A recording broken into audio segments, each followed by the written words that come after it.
Mark Rogers TV counting down the days to National Signing Day on February 3rd. We check in with the ACC and the Pitt Panthers. Jim Hammett from Cardiac Hill joins us to break down the Panthers. We always enjoy having Jim on to break things down for us. So, Jim, thanks so much for joining us as always. Looking at this team and Pat Narduzzi's first season, pretty productive year, getting to a decent bowl game and winning 9 games. Your thoughts are winning 8 games. Your thoughts about this current recruiting class, and who are those guys that are gaining some buzz at this point?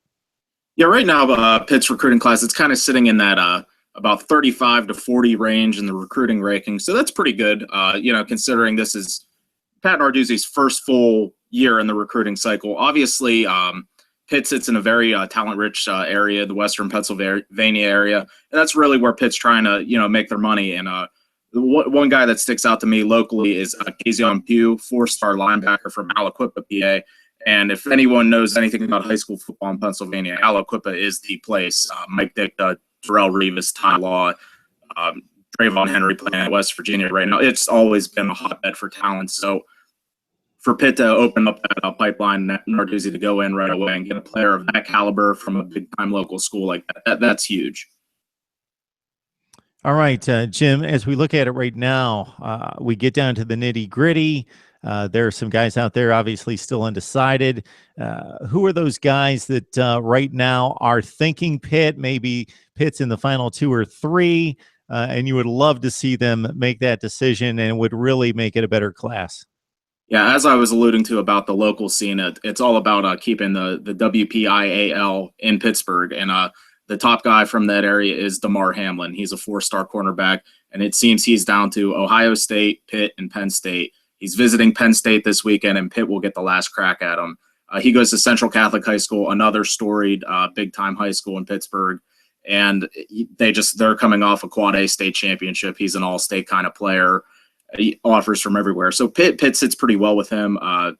But obviously, when you have Ohio State and Urban Meyer lurking and James Franklin, Penn State, it's a battle, and it's been a battle all year long to get his services. Another one that comes to mind is Khaleke Hudson from nearby McKeesport, Pennsylvania. He just visited Michigan this weekend. He's going to Penn State this upcoming weekend, and again, Pitt gets the final crack at him. So anytime you're going up against some of the Big Ten coaches recruiting, it can get feisty, definitely, and those are 2 big names right there. So, Jim, I'm going to kind of delve into a little conjecture here and have you help me out if you can. What do you think Pat Narduzzi goes to in regards to trying to lure some of that talent? Because if you just look at it, Pitt's a big-time program, but if you look at it, nuts and bolts of where the programs stand right now, Ohio State's at a certain level. It's a top 5 program. Michigan State's achieved a ton in recent years. So if you're just looking at strictly, where do you want to go to win football games? The chances are you're going to make that decision. But what do you think Narduzzi uses to try to sway those kids to Pitt? I think playing time definitely comes into factor. Definitely the proximity. You just saw Tyler Boyd. He's a local talent. Jordan Whitehead on the current team. They kind of try to pitch that be the hometown hero kind of guy. Stay home, make a name for yourself, go to the NFL, because Pitt has produced so many great NFL players recently. Aaron Donald, Boyd's coming up, Darrell Revis. So it's a place where you can definitely make a name for yourself. Obviously, if you're thinking national championship, Ohio State's probably the place you're looking. But if you're looking for playing time, that notoriety, staying home in Pittsburgh is not a bad option. And he's definitely playing that up. Yeah, and that's a good point, because if you're thinking NFL like most of these kids are, even if it's unreasonable at this point, you're not getting lost in the ACC. It's big-time football. Nobody's going to miss a player at Pitt.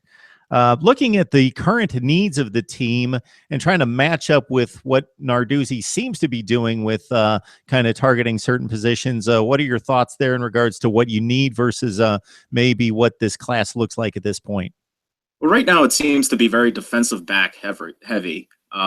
He has about 5 defensive backs committed right now. So, and obviously, like I mentioned with Hudson and Hamlin, he's even looking at more. So I think that's an obvious weakness on the team this past season. And with his pedigree coming from Michigan State and how they've always been strong in the defensive backfield, it's clear that he noticed some holes, and that's where he went after. So Pitt has gotten some big recruits Defensive back wise, Henry Miller out of Florida. He's definitely one that he's being coveted though right now. Cam, I know we have him on the show, the ACC Breakdown Miami guy, but apparently Henry Miller might be wavering looking at Miami. George Hill was another one. He came to Pitt. He was originally committed to Ohio State, and a kind of four-star guy kind of shocked the world by coming to Pitt. Everyone thought he was going to go to Michigan State. So Narduzzi's definitely hitting the defensive backs, and he has some good ones. And obviously, if he could land Hamlin, he would have a really good haul defensive backs. Jim Hammett joining us from Cardiac Hill. It's always a great breakdown from you, Jim. It's great when we can track you down. Appreciate the information, the insight as we try to keep track of what Pitt's doing here. So before we let you go, as the way things stand right now, you sound pretty pleased with what Narduzzi's doing, considering the challenges in that part of the country. Yeah, absolutely. I mean, whenever you're boxed in by Urban Meyer, Harbaugh, James Franklin, it's tough. I mean, and obviously with Pitt's 6-6 record recently, this year they had a step forward. So you do kind of feel boxed in with those aggressive coaches and how they recruit. But Narduzzi's definitely holding his own to this point. And there's optimism that he can close the class pretty strongly. All right, Jim, thanks for jumping on board. Yep, thanks for having me.